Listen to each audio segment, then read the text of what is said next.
Hey guys, yours truly, the Broken Prophet here, yet again. It seems like I say that every time. As a lot of you know, I've been gone for a while. I've been on kind of a sabbatical, both spiritual and physical.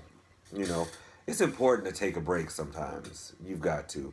I don't care what your profession is. Sometimes you got to take some time just for yourself.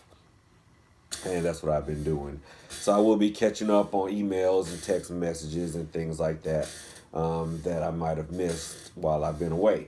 But now that I'm back, we'll be resuming regularly scheduled programming, regularly scheduled videos, and we will talk about hoodoo, root work, conjure, whatever it is you want to call it. You know, I know there's a bunch of terms floating around nowadays. You know, down here in Georgia, it was just that work. But nowadays, when you say that word, you know, the dope boys call it, that's something else. But anyway, that's neither here nor there, guys. I'm happy to be back. Thank you guys for all your emails and the comments that you've posted in the comment section. I will be responding to those as well. I'm glad I've got some new subscribers to this channel. And a lot of you have been following me on Instagram as the Broken Prophet. I'll try to put the link down in the whatever that section is called of this video, just so you can follow me over there. I do videos over there as well. Of course, you can only do them for 60 seconds at a time, but you get like little brief glimpses into the life of a full-time spiritual worker, hoodoo worker, little piece of lint there, and Palo priest. All right. But back to business, y'all. This video is going to be in response to a lot of emails, text messages, private messages, whatever, on the same subject. A lot of you asked me the same question, and that is, how do you find a competent mentor or a godparent if it's an African traditional religion question? And I know how hard of a thing that is. I do. I mean, at one time, not so much in hoodoo, but in Palo, that was a hard thing for me to do, to find a competent tata to initiate under.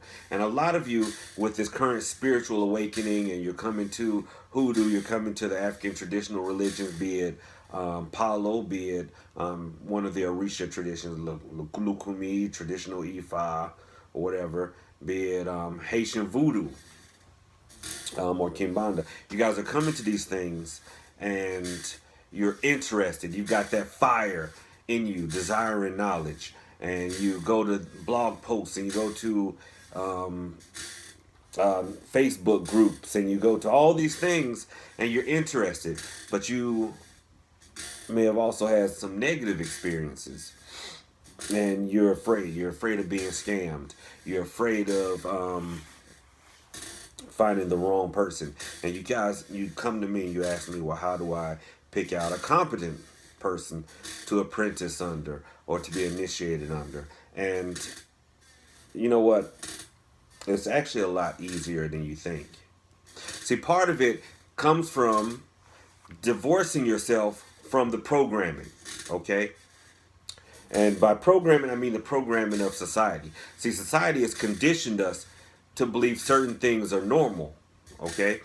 And that they apply across the board, when in actuality, they don't. Especially in spirituality. See, I don't know if you guys remember, the U.S. Postal Service once had this little commercial campaign where it was just click, pay, ship. Click, pay, ship. They were trying to show you how easy it was to purchase something or to ship something out. And let's face it, guys, we're getting lazier and lazier when it comes to everything. You know, at first we used to cook our food. Then we got tired of cooking. So then other places like McDonald's started cooking for us.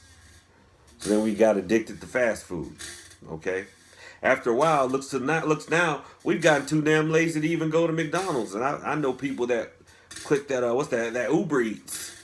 And they go and pick up the damn McDonald's for them. But you can't be lazy when it comes to your spiritual growth and progression, okay? Especially when it comes to finding a competent priest or priestess or root worker to mentor under, all right? There's no click, pay, ship in this, all right? you guys will click and buy a book and work the spells or whatever and think, oh, this would be the key to success. If it was that easy, think about this, y'all. A lot of the shit you're in, it wasn't that easy to get into. Y'all worked at that shit. So it's not going to be that easy to click pay ship your way out of. And finding a mentor is the same way. And I know it's hard. A lot of y'all right now have gone through initiations by people that are just, they are full of shit. They don't teach you nothing. And if you're more popular than they are, they don't want you to get bigger than them. I know it. And that's why you keep coming and asking how to find a competent one. This is how it used to be, and especially in the Hoodoo community. Okay? And that's why I told you in the beginning, it's easier than you think it is. Okay? In the beginning, you had a problem, you go to a spiritual worker. That worker would do some work for you and would instruct you to do some things. Okay? You go do it, and if it worked, the next problem, you go back to that worker. You would develop a relationship with not just the worker, but the person. Okay? They would develop a relationship with you, and then over time, you might ask them, well, I think I want to learn a little something. Kind of like if you take your car and have your oil changed, you haven't changed for a while, then you might notice it's cheaper if you buy the oil and the filter yourself. You're like, well, shit, I might want to learn to do this shit myself. Save myself $20 or so. It was pretty much the same way back in the day with the client and the worker. After a while, you're like, well, shoot, it might be easier, or I might have a hand for this thing. Then you want to learn to do it yourself. Having built that relationship with that worker, they might be willing to teach you a few things. So, they know the type of person that you are, or feel that you might have a hand at this. This is where the competent part comes in. You're apprenticing under a competent worker because the shit they've had you do before worked for you. The readings might have been good. The things that they instructed you to do, or the things they did on your behalf, worked. So that's why I tell you guys, it's easier than you think. You just got to get rid of this click, pay, ship mentality. You cannot find a godparent by exchanging a few emails, meeting over Skype or FaceTime, and then sending off something by PayPal. A lot of y'all have done that, and you wonder why you get burnt, and you sit and cry, well, I got burnt, I got taken. These traditions are about community, okay? They're about people coming together. How do you have that coming together aspect over a few emails? You got to reject the programming that society has distanced us from each other. Y'all know it.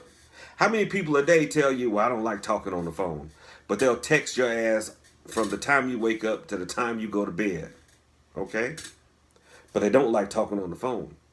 So we've emotionally and spiritually distance ourselves from each other. We don't know how to connect anymore. And that's why a lot of people get taken, because it feels more comfortable just to exchange emails. You got to get away from that. Get to know these people. I don't want any of you wanting to apprentice under me just off these videos. I could be just as full of shit as the rest of them. Could be, but I'm not. Playing devil's advocate, though. So hopefully you guys got the gist of what I'm trying to tell you. Get to know the person behind the website, or the radio show, or the YouTube videos, or the Periscope videos. Get to know that person. Do some of the work that they instruct you to do. If it works for you, that tells you about their competency. If you guys connect socially and connect spiritually, and you feel they're competent, then that might be the right godparent or mentor for you. See? I told you. It's easier than you thought it was. All right, guys. I'll probably do another video, I'll put it out around the same time as this one. And we will talk about the importance of spiritual cleansing. and why it's the foundation of spiritual work. And I'll probably go into a little bit into the proper application and preparation of spiritual powders. I know everybody does baths and stuff, but I want to, explain the importance and how to do it correctly. But I love using spiritual powders.